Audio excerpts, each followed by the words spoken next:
지난 주일 우리는 사랑에 대해서 첫 번째 시간을 가졌고요. 오늘은 사랑에 대한 두 번째 시간을 가지려고 합니다.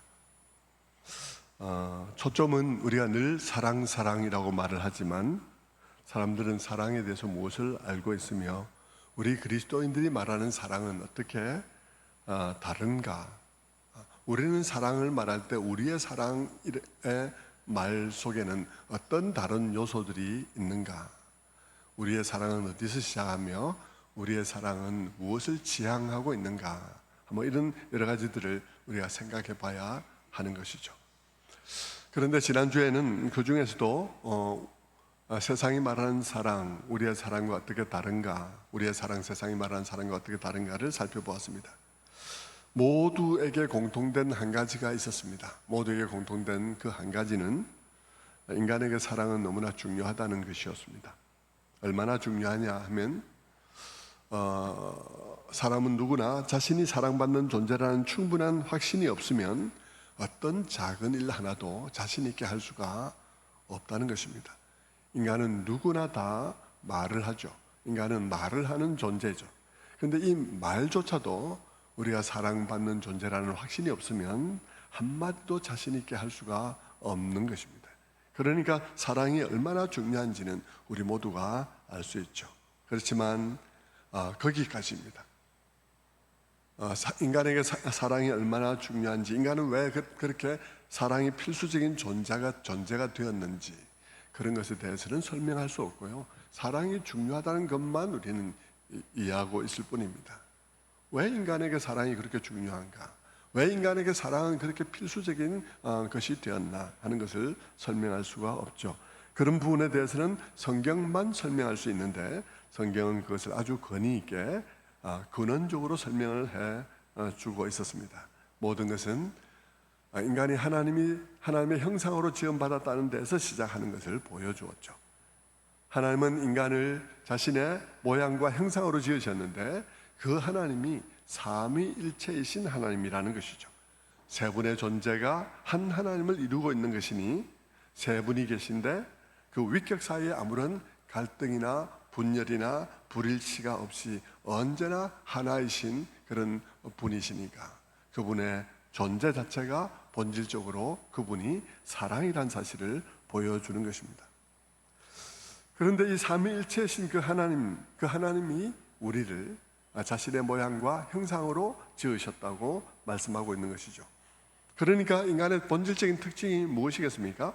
인간의 본질적인 특징은 존재론적으로 이미 사랑하고 사랑받는 존재로 지음받은 것이죠. 게다가 성경은 우리들에게 창조의 목적 또한 사랑을 위해 지음받은 것이다. 창조의 목적 또한 사랑이란 사실을 우리에게 보여줍니다. 하나님께서는 우리 인간을 하나님의 정원의 정원사로 지으신 것이 아니라 이미 사랑이신 삼위 하나님의 사랑의 공동체에 참여할 수 있게 하기 위하여 지으셨다는 것입니다. 여기서도 인간은 사랑하고 사랑받는 것이 아주 자연스러운 존재로 지음받은 것이죠. 그러니까 사랑하고 사랑받을 때 인간은 존재적으로 가장 충만할 수 있다 하는 것을 보여주는 것입니다. 아담이 혼자 있는 것이 보기 좋지 못하였다, 아담이 독차하는 것을 좋지 않게 보셨다는 이야기도 같은 얘기죠. 인간은 홀로 있을 때보다도 함께 있을 때 훨씬 더 아름답고 훨씬 더 충만하며 훨씬 더 많은 점수를 낼 수가 있는 그런 존재라는 사실을 말하고 있는 것입니다. 성경은 이렇게 인간에게 사랑이 왜 그토록 중요한가를 설명해 줄 수 있습니다. 그러나 세상은 그렇지 못하죠. 세상은 어느 하나도 제대로 설명할 수가 없습니다. 그래서 세상은 사람들에게 사랑이 필요한 것들은 하다는 것은 알면서 왜 그리도 사람에게 사랑이 중요하며 사람들은 왜 그토록 사랑을 갈망하게 되었는지 이유를 모르는 것입니다. 그러니까 필요한 것만 알고 사랑은 필요해, 누구나에게 사랑은 필요해라고 느끼면서 갈망만 할 뿐이지 그게 왜 그런지를 알지 못하니 근본적인 해결이 잘 될 수가 없는 것이죠. 왜 사랑이 필요한지를 물으면 세상 사람들은 말할 것입니다. 외로우니까. 너도 외롭고 나도 외롭잖아. 그러니까 우리가 함께하면 우리가 서로 외롭지 않잖아. 뭐 이런 식의 얘기밖에는 설명할 수가 없는 것이죠. 인간에게 왜 사랑이 필요하냐 하면 인간은 사회적인 동물이니까 뭐 이런 식의 얘기밖에는 설명할 수가 없습니다. 그렇게 설명할 수 없으니까 세상의 사람들은 사랑하지만 본능적인 사랑을 할 수밖에 없어요. 다른 사랑의 어떤 가르침이나 다른 사랑에 대한 더 깊은 깨달음이 있을 수가 없어요. 그래서 본능적인 사랑만 할 뿐입니다. 이성과의 사랑, 또 친구와의 사랑, 가족과의 사랑 이런 것을 고백하지만 그 사랑들은 한마디로 본능적이죠. 그저 마음이 가는 대로 사랑하는 사랑일 뿐입니다. 그 이상의 사랑을 생각하기 어렵습니다. 내 친구를 사랑하는 사랑, 내 가족을 사랑하는 사랑, 그리고 내가 사랑하는 이성을 사랑하는 사랑, 그 이상의 사랑을 생각하게 되기 어렵습니다. 그렇다면 여러분, 그리스도인의 사랑은 어떻게 다를까요? 물론 우리 그리스도인에게도 그들이 하는 것과 같은 사랑이 있습니다. 없는 게 아니고 있죠. 남들이 사랑하는 것만큼 사랑하지 말라 예수님께서 말씀하신 것이니까 남들이 사랑하는 것만큼 사랑할 뿐 아니라 그들이 사랑하는 것을 뛰어넘는 사랑을 알아야 된다, 이런 얘기를 예수님께서 하신 것이니까요. 세상 사람들이 하는 사랑을 우리 그리스도인이라고 안 하는 게 아닙니다. 우리도 가족을 사랑하고 우리도 연애를 하며 우리도 친구 간의 우정을 나누기도 하죠. 이런 것으로 그리스도인들이 말하는 사랑에 다른 점이 있다라고 말을 할 수는 없을 것입니다. 그것은 세상 사람들로 다 하는 사랑이기 때문에 그렇습니다. 그리고 그 사랑은 어떻게 보면 진정 사랑이라고 말하기도 매우 어려운 것이죠. 근본적으로 굉장히 이기적이고 자기중심적인 사랑이기 때문인 것입니다. 부모가 자녀를 사랑하죠. 자녀가 부모를 사랑하죠. 그것이 이기적인 사랑의 한 부류인 것이죠. 근본적으로 사람들이 그냥 사랑하는 사랑은 그냥 자기중심적으로 내가 쳐놓은 울타리 안에서, 그 테두리 안에서 사랑하는 그런 사랑입니다. 그 사랑은 근본적으로는 자기 자신을 위한 사랑일 때도 많이 있습니다. 하지만 그리스도인들이 듣고 배우는 사랑은 그런 사랑이 아닙니다. 이 사랑은 출발부터가 다릅니다. 그리스도인들의 사랑에 대해서 성경은 이렇게 말합니다. 여러분이 다 이런 사랑으로 사랑하고 있다고 말하는 것이 아니라 여러분이 정말 그리스도인이라면 이런 사랑이 여러분의 마음속에 씨앗으로 남아 있어야 정상이라는 것입니다. 그런 뜻에서 말하는 것이죠. 자, 그리스도인의 사랑에 대해서 성경은 우리들에게 뭐라 말합니까? 요한일서 4장 19절의 말씀은 이렇게 말합니다. 우리가 사랑하면 그가 먼저 우리를 사랑하셨습니다. 우리가 사랑하면 그가 먼저 우리를 사랑하셨습니다. 자, 이 구절을 읽을 때 그대로 이 구절을 띄워놓으십시오. 이 구절을 띄워놓고 봅시다. 우리가 이 구절을 읽을 때 무심코 이렇게 읽으면 안 됩니다. 우리가 그를 사랑하면 그가 먼저 우리를 사랑하셨습니다. 이렇게 읽으면 안 돼요. 우리가 그를 사랑하면 그가 먼저 우리를 사랑하셨습니다라고 읽으면 안 됩니다. 물론 여러분 그렇게 말해도 그 말 자체는 틀린 게 아니에요. 우리가 그분을 사랑하는 것이 그분이 우리를 사랑하셨기 때문에 우리가 그분을 사랑하는 것이다 라고 말을 한다고 해서 그 말 자체가 틀린 것은 아닌데, 지금 그것이 19절이 의미하는 것인가에 있어서 다르다 이 말입니다. 이 19절이 의미하는 것은 내가 그분을 사랑하는 것은 그분이 나를 사랑하기 때문이다, 이런 말을 하고 있는 게 아니라는 것이죠. 이 19절에 우리가 사랑함은이라는 그 사랑함은이라는 말에는 동사의 목적어가 있지 않습니다. 누구를 사랑하는지 목적어가 있지 않고 그냥 사랑함은이라고 말을 하고 있습니다. 자, 우리가 사랑함은이란 말은 무슨 말이냐 그러면 우리가 사랑하는 사람이 된 것은, 이런 뜻입니다. 우리가 사랑하는 사람이 된 것은, 우리 그리스도인에게 사랑이 중요한 특성이 된 것은 그가 우리를 먼저 사랑하셨기 때문이다 라는 얘기를 하고 있는 거예요. 내가 그 예수님을 사랑하고 안 하고는 그 다음 문제고요. 우리가 사랑하는 사람이 된 것은 그분이 우리를 먼저 사랑하셨기 때문이다 라는 말입니다. 그분이 먼저 사랑했다는 말은 무슨 뜻일까요? 그것은 내가 사랑하기 전에 그분이 사랑하셨다는 순서를 말하는 게 아닙니다. 순서를 말하는 것이 아니라 그가 먼저 사랑했다는 말은 우리가 경험한 그분의 사랑은 하나님의 말할 수 없이 선제적인 사랑이라는 것입니다. 사랑할 가치가 없고 사랑할 이유도 없고 우리가 그분에게 사랑해달라고 요청할 일도 없는데, 그런데 하나님은 그런 그들을 사랑할 만한 조건이 구비되기를 기다리지 아니하시고 선제적으로 그분이 먼저 사랑하셨다는 것입니다. 우리는 그분이 사랑할 만한 가치다 이유가 없는 존재들이고 그분에게 사랑해달라고 요청할 일도 없는데 그분이 우리에게 사랑할 만한 조건이 만들어지기를 기다리지 아니하시고 조건 없이 사랑하셨다는 것이죠. 그 사랑을 경험했다. 요한일서 4장 10절에 있는 말씀처럼 사랑은 여기 있으니 우리가 하나님을 사랑한 것이 아니요 하나님이 우리를 사랑하사 우리 죄를 속하기 위하여 화목제물로 그 아들을 보내셨습니다. 선제적으로 사랑할 만한 조건이 갖추어지기를 기다리지 아니하시고 그 사랑할 만한 조건이 전혀 없는 그대로 그분이 선제적으로 우리를 사랑하셨다는 것입니다.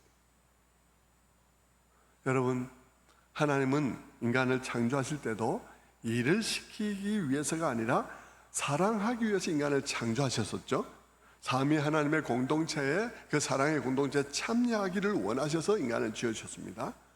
그런데 여러분, 인간은 어떻게 했나요? 인간은 그 위대한 사랑 안에 머물기를 거절했습니다. 그렇지 않습니까? 하나님께서는 그렇게 위대한 목적을 가지고 인간을 창조하셨는데 인간은 그 하나님의 사랑 안에 머물기를 거절했습니다. 자, 인간이 그 하나님 안에 사랑 안에 머물기를 거절한 그 사건을 통해서 드러나게 된 것이 뭐죠? 그것을 하나님에 관해서 그 사건을 통해서 하나님에 관해 드러나게 된 것은 무엇입니까? 하나님께서 그 사랑이 거절당했음에도 불구하고 그 사랑하기를 그치지 않았다는 것입니다. 사랑하기를 그치기는커녕 우리가 그 사건을 통해서 발견하게 되는 것은 하나님께서 아담과 하와가 그 하나님의 사랑을 거절할 것을 뻔히 알면서도 대책을 세우고 계셨던 하나님이라는 사실을 우리가 발견하게 되는 거죠.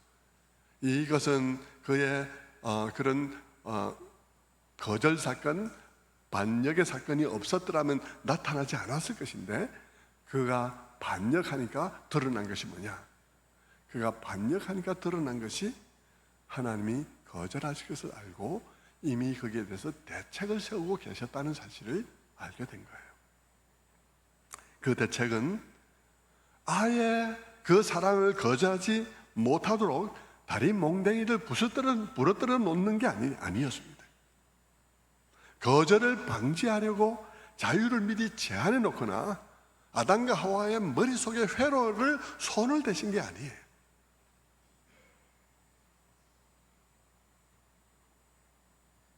하나님께서는 배신을 당하지 않을 대책을 세우신 것이 아니라 기꺼이 배신을 당할 계획을 세우고 계셨습니다. 알고도 당해줄 계획을 세우고 계셨던 것이죠. 그리고 알고도 당해주시면서 더 온전하게 그것을 극복할 계획을 세우고 계셨더라는 거예요. 그것은 자신의 사랑을 거절한 그들을 위해 자기 아들을 내어주어서 그들 중에 얼마를 구원하여 하나님의 원래의 계획을 완성시킬 계획을 가지고 계셨더라는 것입니다. 그것을 위해 그 아들을 속죄 제물로 내어주시더라는 것이죠. 그리고 그 아들로 하여금 그 십자가에서 외롭게 죽어가도록 내버려 두시기로 작정하신 작정이 있더라는 것을 우리가 알게 되죠. 그렇다면 여러분, 그리스도인들은 어떤 사람이냐 그러면요, 그리스도인은 이 사랑에 깊이 감동된 사람들이에요. 이 사랑에 깊이 감동되어서 마음의 변화가 일어난 사람들입니다. 성도 여러분, 이 사랑에 깊이 감동되어서 그 마음속에 사랑의 전념이 일어나고 이 사랑에 깊이 감동되어서 그 마음속에 그 사랑의 씨앗이 착상하게 된 사람들이 그리스도인들인 거예요. 여러분, 이 사랑에 깊이 감동되지 않았다면 여러분은 그리스도인이 아닙니다. 아직은 그리스도인이 아닌 거예요. 그리스도인이 아닌데 지금 여기 모여서 종교 행위에 참여하고 있는 거예요. 그리스도인들은 이 사랑을 깊이 경험한 사람들입니다. 그들은 그 사랑이 자기를 살린 것을 깊이 인정하는 사람들이요. 그래서 그들은 기도를 하더라도 하나님 아버지 참 감사합니다. 나 같은 것을 구원해 주셔서 너무 감사합니다는 말을 고백하는 일에 어렵지가 않아요. 근데 여러분, 사람들이 기도하는 거 보면 이분이 지금 하나님의 사랑에 감전이 됐나? 그런 생각이 들 때들이 참 많습니다. 하나님의 은혜에 진짜 이 사람이 깊이 감동됐나 하는 생각이 들 때들이 많아요. 기도하는데요, 하나님이 나 같은 자를 사랑해 주셨다는 것에 대한 감격과 그런 고백이 없고요, 하나님 오늘 날씨가 이렇게 좋아서 너무 좋은 날씨를 주셔서 감사합니다, 이러는 사람들이 있다니까. 대표 기도를 하면서 말입니다. 오늘도 이렇게 좋은 날씨를 주셔서 오늘도 이렇게 예배드릴 수 있게 해주셔서 감사합니다. 성도 여러분, 여러분이 그 사랑에 감동된 적이 있습니까? 저는 평생을 목회하고요, 정말 염려됩니다. 너무나 많은 사람들이 종교 행위에 참여하는 것을 자신이 기독교인이라고 생각하는 것에 대해서 염려하게 됩니다. 오늘 본문을 보십시오. 그리스도인들이 어떤 사람인지를, 그리스도인들은 이 사랑을 깊이 경험함으로 변화가 일어난 사람들입니다. 그게 그리스도인이에요. 교회에 나온 사람들이 그리스도인인 게 아닙니다. 그래서 요한이 말하는 거죠. 요한일서 4장 19절에 그렇게 말하는 것입니다. 우리가 사랑하면 그가 먼저 우리를 사랑하셨습니다. 우리가 사랑하면이라고 했습니다. 우리가 사랑하는 사람이 된 것은, 사랑이 우리에게 가장 중요한 특성이 된 것은, 우리를 선제적으로 사랑한 그 사랑, 조건의 성취를 기다리지 아니하고 자격이 안 되고 조건이 안 되는 우리를 먼저 사랑한 그 사랑을 경험했기 때문에 우리가 사랑하는 사람이 되었다라고 고백하고 있는 것입니다. 그 사랑을 진심으로 내 마음속에 경험하고 나니까 내 마음에 변화가 일어난 거예요. 그리스도인들은 이 변화를 경험하는 것입니다.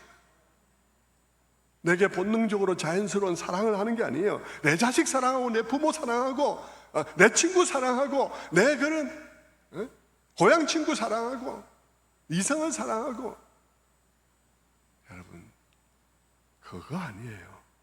그걸 안 한다는 게 아니라 그리스도인의 사랑은 그게 전부가 아니라는 것입니다. 그리스도인들은 그와 같이 내 여자, 내 남자, 내 가족, 내 친구라는 나라는 테두리 안에서만 사랑하던, 그 자기중심적을 하던 그런 사랑을 하는 사람이었는데, 선제적으로 사랑한 그 사랑을 경험함으로써 아무런 사랑의 조건이 안 되는 사람을 그 사랑할 수 있는 조건이 되기를 기다리지 아니하시고 사랑한 그 사랑을 경험함으로써 내 마음에 변화가 일어난 사람들입니다. 우리는 예수 믿으면서도 얼마나 자주 그 사람에게 내가 이것을 베풀 자격이 있나, 그 사람이 내 이것을 베풀 만한 그런 마음의 준비가 돼 있나, 우리는 그것을 생각할 때 너무 많지만, 그러나 그리스도인은 그게 아니라는 것이죠.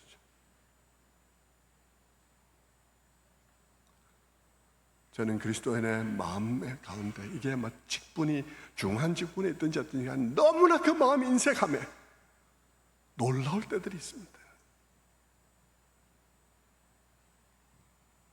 아무 자격이 없는데도 주어지는 엄청난 사랑을 경험하고 나면 마음에 새로운 결심이 서게 되는 것입니다.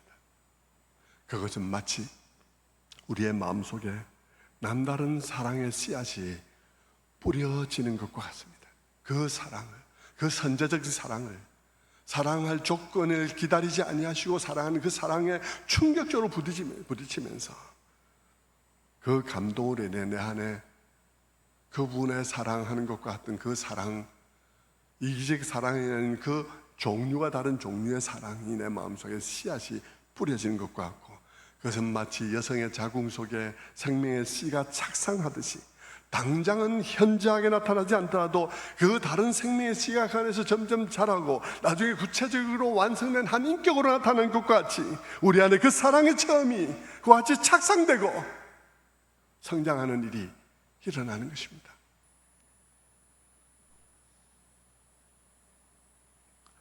저는 탈북자의 예를 다시 들지 않을 수가 없는데요, 그들의 그 고백들이 우리의 구원의 고백과 우리의 구원의 고백을, 그들의 고백을 보면서 생각해 봐야 하기 때문에 저는 그들의 이런저런 고백들을 봅니다. 그들의 고백은 구원의 고백과 너무 흡사해요.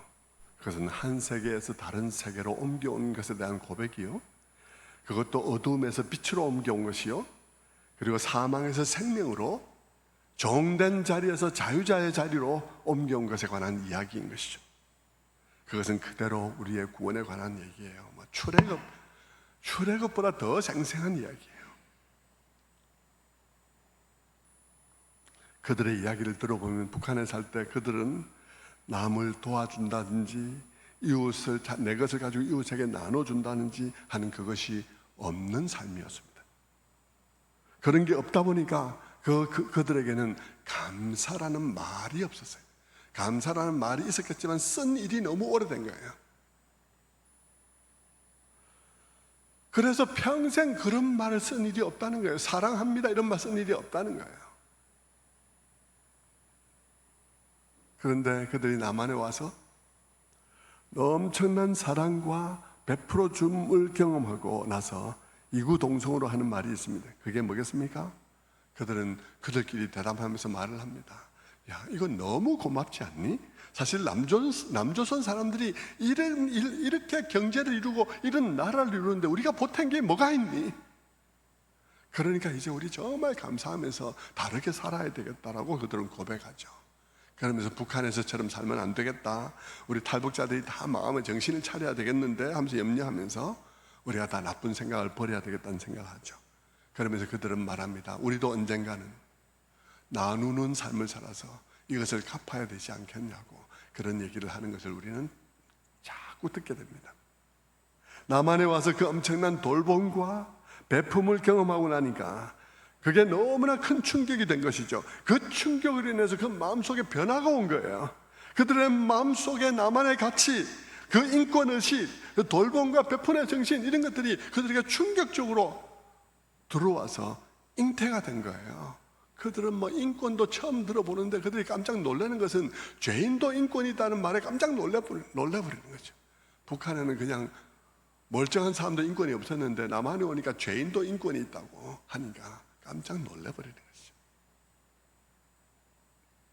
물론 그들도 당장은 그들의 생각처럼 그렇게 되지는 않겠죠. 내면적으로 정리돼야 할 것들이 너무 많고 괴로움이 너무 많으니까요. 두고 온 가족들에 대한 괴로움, 오면서 당한 일들, 그런 괴로움. 그래서 가만히 있어도 그냥 우울증이 그냥 생기는 그런 상황 속에 있으니까 그들도 그들의 생각처럼 하는 일은 어렵겠지만, 그러나 그들의 마음속에 하나 분명한 게 있습니다. 변화가 왔다는 것이죠. 그리고 이전처럼 살아서는 안 되겠다는 생각을 하는 것이죠. 새로운 마음이 그들의 마음속에 착상하게 된 것입니다. 성도 여러분, 똑같은 일이 우리에게 일어난 거예요. 그게 요한일서 4장 19절, 우리가 아까 읽었던 말씀입니다. 요한일서 4장 19절입니다. 우리가 사랑하면 그가 먼저 우리를 사랑하셨습니다. 우리가 사랑하는 사람이 된 것은, 우리가 사랑하는 사람이 된 것은, 나의 특성이 사랑으로 변화된 것은 그가 먼저 우리를 사랑했기 때문에, 그분의 선제적인 사랑을 내가 경험했기 때문이다. 그분의 선제적인 사랑, 내가 사랑받을 만한 사람이 되기를 기다리지 아니하시고 선제적으로 사랑한 그 사랑을 경험하고 나니까 나도 내 안에 사랑해야 되겠다는, 그렇게 사랑해야 되겠다는 새로운 사랑이 내 안에 착상하게 되었다라고 고백하는 것이죠. 그래서 우리가 그런 사랑을 말하는 자가 된 것은 그분의 그 선제적 사랑을 경험했기 때문이다 라고 말하는 것입니다. 그게 그리스도인이라는 것이죠.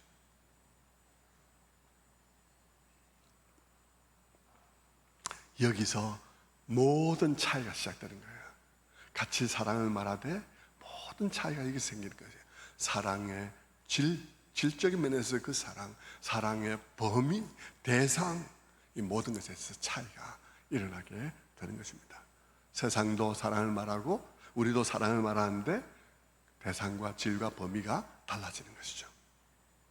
우리 안에 시작된 그 사랑은 단순히 우리 안에 원래 있거나 우리 안에서 배양된 덕목이 아닙니다. 우리 안에 원래 있던 것이 이렇게 자라난 것이 아니에요. 우리 안에 시작된 이 세상과 구별되는 이 사랑은 하나님으로부터 시작된 사랑인 것입니다. 본능에 따른 사랑이 아닌 거예요. 나와 관련 있는 사람만 챙기는, 내 가족, 내 친구, 내 연인, 그것만 사랑하는 사랑이거나 그런 사랑이 아닌 거예요. 그것은 선제적으로 사랑한 그 하나님의 사랑이 내 안에 충격적으로 착상하게 되어서 시작되는 사랑인 것입니다. 그게 너무 중요해요. 왜냐하면 이것이 그리스도인의 근본적인 특징이기 때문인 것입니다. 성도 여러분, 우리가 그리스도인이라는 증거는 이 사랑이 내 안에 있느냐 하는 것입니다. 우리 안에 이 사랑이 싹트고 있느냐, 이 사랑이 내 안에 심겨 있느냐 하는 것입니다. 우리가 그리스도인이라는 증거는 그런 것이죠. 여러분이 임신을 했다. 임신한 증거가 뭐겠습니까? 뭐가 임신의 증거죠? 임신의 증거는 내 안에 착상된 생명이 있다는 것이 임신한 증거 아니겠습니까? 임신한 거 아니겠습니까? 여러분, 내가 그리스도인이라는 증거는요, 내 안에 새로운 생명, 새로운 종류의 사랑이 착상되었다는 것입니다. 내가 그리스도인이라는 증거는 내가 교회에 나와서 앉아있다, 내가 이런 예식에 참여하고 있다, 아니에요. 내 마음속에 아무런 변화가 없다면 그건 그리스도인이 아닙니다. 내가 그리스도인이라는 증거는 내가 기독교가 뭐냐는 것, 목사는 어때야 된다는 것에 대해서 토론할 수 있다는 것이 그리스도인이 된 증거가 아닙니다. 교회는 어떻게 해야 되는지, 목사는 어떻게 해야 되는지에 대해서 멋지게 논쟁하고 논쟁에서 승리했다 할지라도 그는 그리스도인이 아닐 수 있습니다. 여러분, 그리스도인이 아니고도 세상의 논쟁적인 정신을 가지고 얼마든지 그렇게 할 수 있습니다.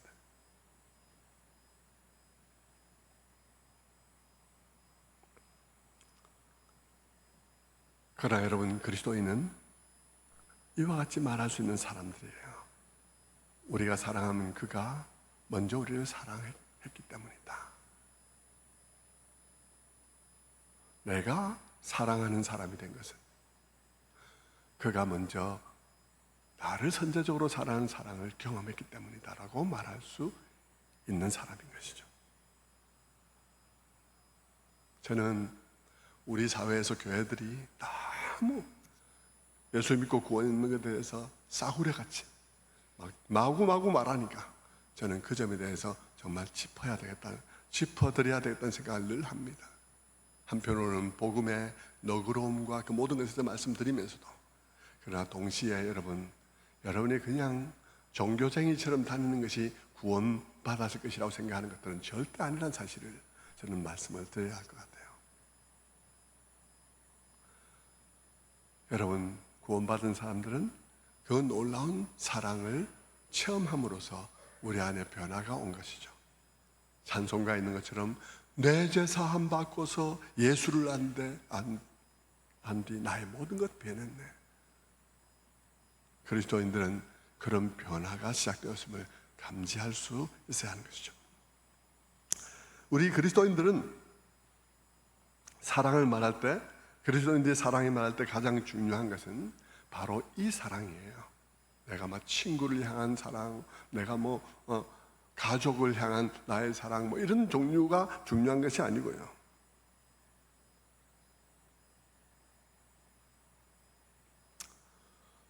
그런 종류의 사랑을 안 한다는 게 아닙니다. 그런 종류의 사랑도 이 사랑 안에서 더 온전하게 사랑할 수 있다는 것이에요. 이 사랑을 모르면 그 사랑들을 다 이기적인 사랑에 그치고 말 것이라는 것이죠. 그리스도의 모든 것은 이 사랑에서 출발합니다.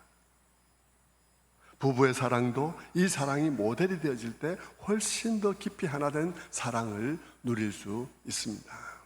그렇지 않습니까? 사실 여러분, 우리 기독교에서 믿음하고 믿음이 제일 중요한 것처럼 말하지만, 그러나 사실 이 믿음조차도 사랑에서 출발된 믿음이란 사실을 알아야 합니다.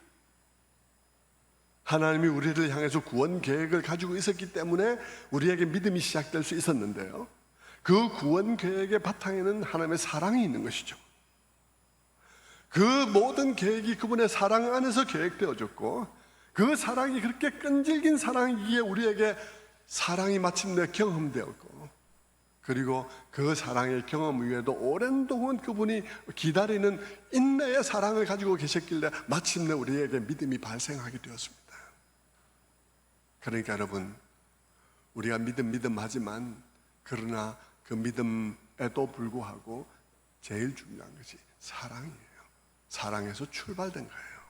소망도 마찬가지입니다, 여러분. 소망하는 미래의 그 모든, 미래에 관해서 우리가 소망하는 모든 것들도 이 사랑에서 출발된 거예요. 하나님의 사랑이 있었기에 지금 우리의 소망이 있는 것입니다. 그분의 사랑의 견고함이, 변치 않음이 우리가 미래의 소망을 지금 즐거워할 수 있는 이유가 되는 거예요. 그러니까 여러분, 믿음도 소망도 사랑의 기반을 두고 있다는 사실을 생각해야 돼요. 이 사랑은 세상은 모르는 종류의 사랑이에요. 세상은 그저 부모 사랑, 자식 사랑, 가족 사랑, 친구 사랑, 애인 사랑밖에 몰라요.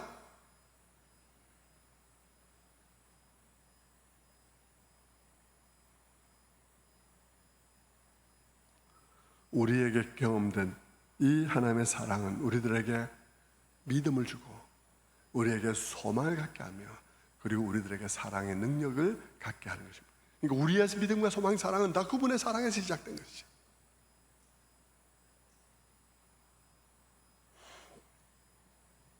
여러분, 그리고 그런 의미에서 바로 그렇기 때문에 우리 그리스도인의 사랑의 대상은 세상의 사랑, 세상 사람들이 사랑하는 사랑의 대상과는 또 달라요. 물론 우리도 가족을 사랑하고 애인을 사랑하며 우리도 친구를 사랑하지만, 그러나 우리의 사랑의 제일 첫 번째 사랑은 하나님을 사랑하는 것입니다. 왜냐하면 그분의 사랑에서 우리의 사랑이 시작되었기 때문이에요.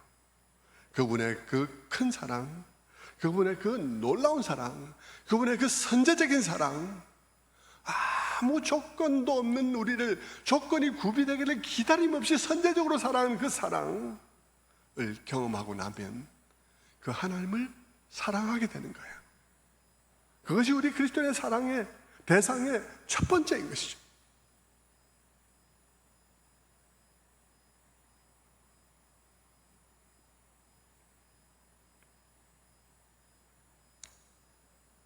그래서 우리는 세상 사람들이 생각하는 사랑의 미덕과는 다른 사랑의 미덕을 우리는 추구하는 것입니다. 그래서 우리가 하나님 그렇게 우리를 사랑하신 그 놀라운 사랑 앞에 우리가 마음과 힘과 생명을 다해 그분을 사랑하기를 소원하게 되는 거예요. 탈북자 얘기를 다시 하는데, 탈북자들이 우리나라에 들어오면 이 나라를 사랑합니다. 탈북자들이 이 나라에 들어오게 되면 이 나라를 사랑하게 돼요. 그리고 이 나라를 위해서 무언가 뜻있는 일을 하고 싶어 하죠. 저는 그 탈북자의 간증들 중에 때로는 눈물 나는 간증들 참 많지만, 저는 최호길이라는 사람의 간증을 한 부분을 한 2분 정도 보여드리기 원해요. 이 사람은 독립유공자의 손주예요. 할아버지가 북한에서 돌아가신 것 같아요. 근데 그 할아버지가 남한에 오니까 남한이 그 할아버지를 독립유공자로 여기고 있다는 사실을 보고 놀랐는데, 근데 그 할아버지가 손주에게 손바닥에 너의 조국은 태극기는 이런 거다 그러면서, 깃발은 이런 거다 그러면서 태극기를 손바닥에 그려줬다는 것입니다. 아이가 자랄 때 태극기를 아이에게 그려줬대요. 근데 이 사람이 북한에서 탈북하게 되어서 북경에 있는 한국 대사관인가 어디에 들어가서 보호를 요청하게 되었는데, 그때 그 대사관에 들어가서 대사관 정원에 기뽕이 있고 거기에 태극기가 날리는 것을 보면서 너무나 감격하면서 그가 그 자리에서 지은 시를 낭송하는 것을 제가 듣고는 마음이 너무 숙연해졌습니다. 그래서 한번 보시겠습니다. 정말 잘해주잖아요. 제일 처음에 마당에 그 영사관 마당 있잖아요. 마당 기대 그 기봉 있잖아요. 그게 태국이 딱 날리더라고. 네. 야, 그거 보고 내가 지난 그 과정 있잖아요. 그 할아버지가 이게 손에다 구려주고 태극기를. 예, 그런 태극기 거의 한 30년 지나서 이렇게 보다 보니까 그 안에 아버지 엄마가 아사하던 그 모습, 완전 우리 엄마 같은 거는 못 먹어가지고 꽉 마른 얼굴에 그 주름 깊은 얼굴, 그 다음에 그 뭐 깜방 같던 거, 온갖 그런 생각들을 쫙 떠오르면서 막 저도 모르게 막 눈물이 하염없이 이 두부를 타고 흘러내리더라고요. 그렇죠. 그래서 내가 그때만 그 소리처럼 마음속으로 소리쳐 외쳤거든, 태극기를 보고. 그 외침을 이 자리에서 좀 얘기해도 될까요? 네, 하십시오. 아, 태극기를 보면서 심장이 터질 것처럼 가슴이 뛰고 막 부딪혀 오르니까 이제는 내가 성공했다 이런 생각이 들면서 아, 태극기 얼마나 훌륭한 우리의 기폭이었던가. 바라건대 천년만년 이 땅의 천국으로 높이 날이치는 세찬 포도김이 되어 영원불멸하리라.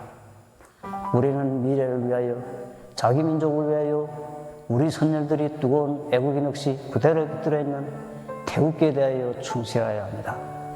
그 충실성은 의무비전에 영해야 하며 양심해야 하고 참조해야 하며 정렬해야 합니다. 그것은 그 충실성이 우리 조국이 위대한 창조물들의 유일한 원천으로 되어 있기 때문입니다. 나라와 민족의 흥망성쇠로 기쁨과 슬픔에 언제나 웃고 울었던 태극기. 한국보다 무거운 그 눈물이 무게를 알아야만이 국기가 바라는 우도를 알 수 있고 깃발에 새겨져 있는 위대한 사상을 가슴으로 체득할 수 있습니다. 태극기의 위대성을 누구보다도 뜨겁게 심장으로 간직한 탈북자 동지들, 우리 동시대들은 물론 후대들에 이르기까지 모두 다 태극기의 위대성, 자기 민족의 위대한 사상으로 하나같이 호흡하게 될 때 우리 조국은 번영할 것입니다. 이것을 역사가 증명했습니다. 나는 소리를 소리 없이 막 심장으로 외치고. 이거 누가 지은 시입니까? 제가 마음속으로 계속 아이고, 나 세상에 진짜 그래봤더니. 구절구절 정말 의미 있고 뜻이 있고 깊은 이야기인 것 같습니다.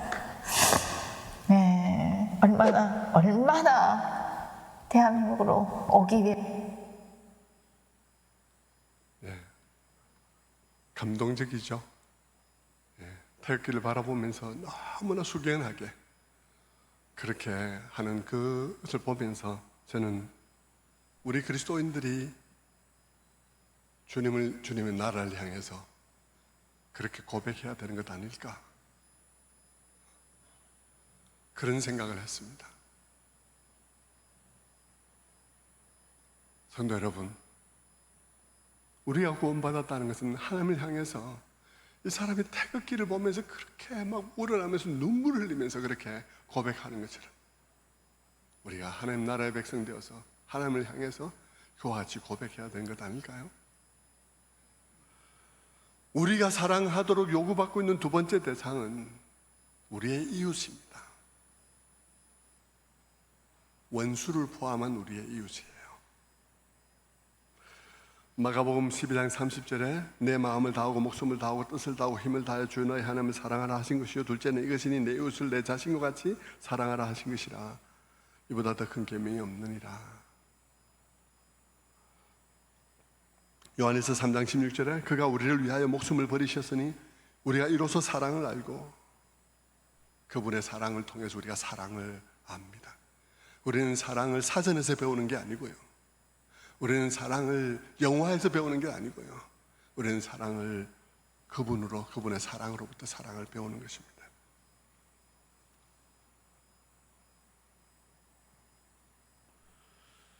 그리고 그분을 사랑함으로 그분을, 정민현 선교사님이 그 얘기했죠. 저는 참 감동적으로 들었는데, 하나님을 사랑해서 하나님을 아느니까 하나님 안에 세상이 있더라. 하나님 품 안에 세상이 있더라. 예. 하나님을 사랑해서 하나님을 아느니까 그 하나님 안에 세상과 우리의 이웃들이 있는 것을 보게 되는 것이죠.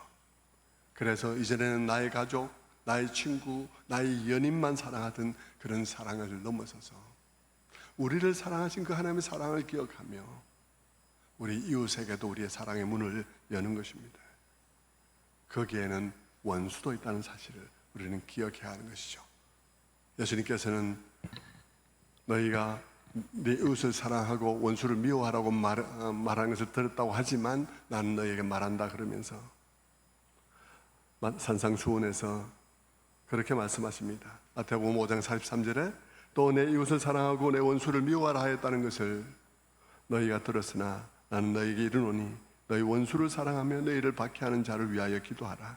이같이 한즉 하늘에 계신 너희 아버지의 아들이 되리니 이는 하나님이 그 해를 악인과 선인에게 비추시며 비를 의로운 자와 불의한 자에게 내려주심이라. 너희가 너희를 사랑하는 자를 사랑하면 무슨 상이 있으리요? 세리도 이같이 하지 아니하느냐? 너희가 너희 형제에게만 무난하면 남보다 더하는 것이 무엇이냐? 이방인들도 그와 같이 하느니라 라고 말씀하시죠. 자, 우리의 이웃을 사랑하도록 네 몸과 같이 사랑해라. 우리가 타락 아래에 있는 우리가 어떻게 사랑합니까? 내 몸은 끔찍이 사랑하죠. 내 자신은 끔찍이 사랑하는데 주님께서 말씀하시는 것입니다. 네가 네를 사랑하는 것처럼 남도 사랑하라 라고 말하는 거예요. 그리고 또 사랑할 대상이 없을까요? 햇빛과 비를 주시는 것처럼 공평하게 사랑하는 그 사랑뿐만 아니라 또 사랑해야 될 것 없을까요? 나를 사랑하는 것처럼 사랑하는 그 사랑, 타락 아래 있는 우리가 누가 뭐라 하지 않아도 나를 사랑하는 그 사랑에 대해서 내가 눈으로 보고 내만 사랑할 것이 아니라 남도 동일하게 사랑해야지라고 생각하는 그런 사랑 말고 또 사랑해야 될 사랑의 대상은 없을까요? 성경을 보면 마지막 사랑의 대상이 또 있습니다. 그것은 뭐냐 그러면 서로 사랑하라는 사랑이에요. 그 서로 사랑은 하나님의 공동체 안에 있는 사람들을 향해서 하고 있는 말씀입니다. 하나님의 백성들끼리. 사도 바울도 그러죠. 너희가 다 이웃에 대해서 다 잘하되 특별히 믿음의 식구들에게 더욱더 그리하라고 말할 때 믿음의 식구들에 대해서 더욱더 그리할 것을 요구하고 있는 것처럼 주님께서는 믿음의 식구들에 대해서 더욱더 그리하라고 서로 사랑하라는 명령을 주고 있는 것입니다. 그것은 구원의 공동체 안에서의 사랑입니다. 그 사랑에 대해서 주님은 요한복음 13장에서 이렇게 말합니다. 요한복음 13장 34절에 새 계명을 너희에게 주노니 서로 사랑하라. 내가 너희를 사랑한 같이 너희도 서로 사랑하라. 자, 새 계명을 너희에게 준다 그러면서 말씀하시는데 그것은 내 이웃을 네 몸과 같이 사랑하라는 말하고는 다른 말씀이에요. 내 몸을 타락 아래 있는 모든 사람들도 다 내 몸 끔찍이 사랑하지만 네 이웃도 네 몸 사랑하는 것처럼 좀 사랑해봐 라고 하는 사랑과 또 다른 사랑의 명령이에요. 이 사랑에는 기준이 달라요. 전번 그 사랑에는 햇빛과 비를 하나님께서 공평하게 주지 않냐 하면서 그 사랑의 기준을 제시하셨는데 이 서로 사랑해라는 사랑의 기준은 다른 기준을 제시하십니다. 그것은 뭐냐 그러면 내가 너희를 사랑하는 것 같이 라고 말하고 있습니다. 그것을 새 계명이라고 말하죠. 새 계명이 새로운 것은 무엇입니까? 기준이 새롭게 제시된 거예요. 사랑의 기준이 새로운 거예요. 주님이 우리를 사랑하셨으니까 그 사랑하신 사랑을 따라 사랑하라는 것이죠. 여러분, 물론 여러분 우리는 다 거기에 미치지 못합니다. 미치지 못하니까 다 포기하자 이렇게 하면 안 되는 것이죠. 목표예요. 목표. 주님께서 우리가 어떤 사랑이 우리에게 심겨졌고 그 사랑이 어떻게 우리에게 자라가고 있으며 그 사랑의 길을 따라서 우리가 어디까지 사랑으로 나아가야 할 것인지에 대해서 목표를 제시를 하고 있는 것입니다. 우리가 그 사랑의 기준을 따라서 우리가 오늘 싹을 틔워가야 하는 것인 것이죠. 자, 서로 사랑에 대한 주님의 가르침을 그 서신 요한일서 4장에서 요한은 더욱더 깊이 풀어놓는데 그 가운데 세 구절만 간단하게 살펴보고 마치도록 하겠습니다. 먼저 4장 7절의 말씀 보겠습니다. 4장 7절을 보면 사랑하는 자들아 우리가 서로 사랑하자. 사랑은 하나님께 속한 것이니 사랑하는 자마다 하나님으로부터 나서 하나님을 알고 사랑하지 아니하는 자는 하나님을 알지 못하나니 이는 하나님은 사랑이심이라. 자, 하나님은 사랑이시다. 본질적으로 사랑이시다 라고 말하면서 사랑은 하나님께 속한 것이다. 사랑은 원래 삼일체 하나님으로부터 시작된 것이다. 그 하나님의 사랑이 우리의 창조시의 창조의 우리의 존재 속에 세워졌고 새겨졌고 그리고 타락하자 우리 그 아들의 희생을 통해서 우리에게 다시 한번 새겨졌는데 그 사랑은 하나님께 속한 것이다. 그러면서 말하기를 사랑하는 자마다 하나님으로부터 나서 하나님을 안다. 사랑하는 자마다. 자, 사랑하는 자마다에 또다시 목적어가 나와 있지 않습니다. 누구를 사랑하는지 나와 있지 않아요. 사랑하는 자마다. 그 말은 무슨 말이냐면 그 말 그대로 사랑하는 자마다. 사랑이 그 특성이 된 사람마다. 그 마음속에 사랑의 씨앗이 심겨진 사람마다 하나님을 아는 사람이라는 증거가 있는 사람이다라고 말하는 것입니다. 여러분, 사랑하는 사람마다 내가 사랑하는 사람이 되었다면, 내가 이전보다 훨씬 더 그런 사랑으로 사랑하려는 사람, 마음을 가진 사람이 되었다면 그것은 하나님을 안다는 증거라고 말하고 있는 것이죠. 그런데 그와 반대로 그는 이렇게 말합니다. 사랑하지 않는 자는, 다시 말하면 사랑이 없는 게 특성인 사람, 이기적인 사랑만 있고 그 사랑을 그 사람의 특성이 되지 못한 사람, 여전히 그 마음속에 내 부모 형제 빼놓고 또 내가 사랑하는 애인 빼놓고 내 친구 빼놓고는 사랑할 마음이 조금도 없는 사람, 그런 사람은 무엇을 증명하고 있나 그러면 하나님을 알지 못한다는 것을 증명하고 있다고 말하는 것이죠. 왜냐하면 하나님이 사랑이기 때문이다 라고 말하는 것이죠. 성도 여러분, 이와 같이 하나님이 우리를 사랑하셨으니까 우리도 그분을 사랑한다면 그분이 사랑하는 것을 사랑해야 되지 않겠습니까? 그래서 요한일서 4장 11절은 말합니다. 사랑하는 자들아 하나님이 이같이 우리를 사랑하신즉 우리도 서로 사랑하는 것이 마땅하도다.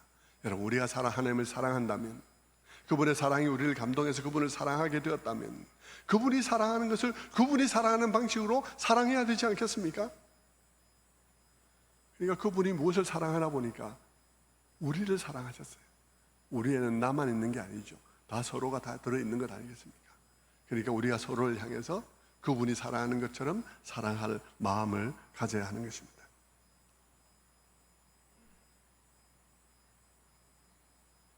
마지막으로 요한일서 4장 12절, 이 사랑, 그리스도인들에게 이 사랑은 얼마나 중요한 것인가, 얼마나 중요한 의미를 가진 것인가를 요한일서 4장 12절 우리에게 말해주는데요. 함께 읽어보겠습니다. 시작. 어느 때나 하나님을 본 사람이 없으되 만일 우리가 서로 사랑하면 하나님이 우리 안에 거하시고 그의 사랑이 우리 안에 온전히 이루어지느니라. 여러분,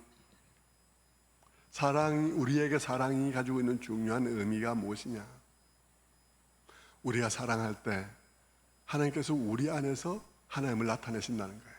그런데 요한은 이 12절에서 말하기를 아무 때라도 하나님을 본 사람은 없다. 요한 복음에서도 그런 얘기했어요.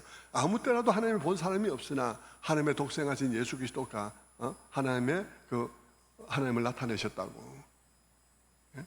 그렇게 요한복음에서 말하고 있죠. 예수 그리스도의 삶, 예수 그리스도의 사랑, 예수 그리스도의 말, 예수 그리스도의 가르침이 보이지 않는 하나님을 보여주었다는 얘기를 하고 있는 것이죠. 고대로부터 지금까지 하나님이 보이지 않는 것은 많은 시험거리입니다. 고대 이스라엘이 얼마나 곤란했겠습니까? 모든 나라 사람들이 다 거대한 신전을 가지고 있고 모든 나라 사람들이 다 보이는 신상을 가지고 있는데 그들이 이스라엘 백성들에게 너희 하나님은 어떻게 생겼어? 우리는 몰라. 우리는 모양이 없어. 그래, 어떻게 생긴지 모양이라도 한번 만들어 보라고. 어떻게 생겼는데? 그럼 우리는 몰라 라고 말하는 일이 얼마나 어려운 일이겠습니까? 그들에게는 굉장히 곤란한 일이었을 것입니다. 어려움은 오늘날도 마찬가지예요. 오늘날도 많은 사람들은 하나님이 어디 계시냐고 말하고, 하나님이 보이지 않는 것 때문에 그리스도인이 겪는 어려움들도 많습니다. 그러나 그럼에도 불구하고 요한은 우리에게 뭘 말하나요? 요한은 우리에게 너희가 서로 사랑하면 너희 안에 하나님의 사랑이 완전하게 된다. 다시 말하면 너희가 서로 사랑하면 너희를 통해서, 예수 그리스도를 통해서 하나님이 나타난 것처럼 하나님께서 너희를 통해서 너희 안에 하나님의 사랑이 거하게 되고 너희 안에서 완벽하게 될 것이다. 너희를 통해서 하나님을 보게 될 것이라는 얘기를 하고 있는 것이죠. 성도 여러분, 그리스도인에게 사랑, 우리가 사랑이란 말을 할 때 그것은 세상 사람들이 말을 하는 것과 매우 다릅니다. 세상 사람들이 말하는 사랑은 애인을 사랑하는 그런 에로스의 사랑이거나, 아니면 친구를 사랑하는 필리아의 사랑이거나, 아니면 가족을 사랑하는 스토르기의 사랑을 말하며 그 이상의 어떤 것도 그들은 말하지 못하지만, 우리 그리스도인에게 사랑은 이와 같이 하나님을 사랑하는 것과 이웃을 사랑하는 것과 공동체 안에서 믿음의 식구들을 사랑하는 것, 이런 데까지 확장되어지는 것인 것입니다. 그리고 그 사랑의 기준이, 표준이 무엇인지가 우리에게 나타나 있고, 또 사람은 왜 모두 사랑의 존재해야만 하는지에 대해서도 성경 우리에게 설명하고 있죠. 뿐만 아니라 그 사랑의 목적은, 우리 공동체 속에 그 서로 사랑하는 그 사랑의 목적은 보이지 않는 하나님을 세상 속에서 드러내는 귀한 도구가 되어진다는 사실을 우리에게 말해주는 것입니다. 그런데 여러분, 세상이 말하는 사랑과 그리스도의 말하는 사랑 얼마나 다릅니까? 믿음, 소망, 사랑, 이 세 가지를 다 생각해 보았습니다. 믿음도 세상이 말하는 믿음과 다른 것이었습니다. 소망도 세상이 말하는 소망과 너무나 다른 것이에요. 사랑도 세상이 말하는 사랑과 너무나 다른 것이에요. 이 믿음, 소망, 사랑은 우리의 믿음 생활의 뼈대입니다. 그러므로 우리가 이 신앙을 가지고 있다면 우리 자신도 얼마나 달라져야 하는지를 보여주는 것이죠. 이 믿음 가운데 거하고, 이 소망 가운데 거하고, 이 사랑 가운데 거하는 여러분 다 되시기를 주님의 이름으로 축원합니다. 기도하겠습니다.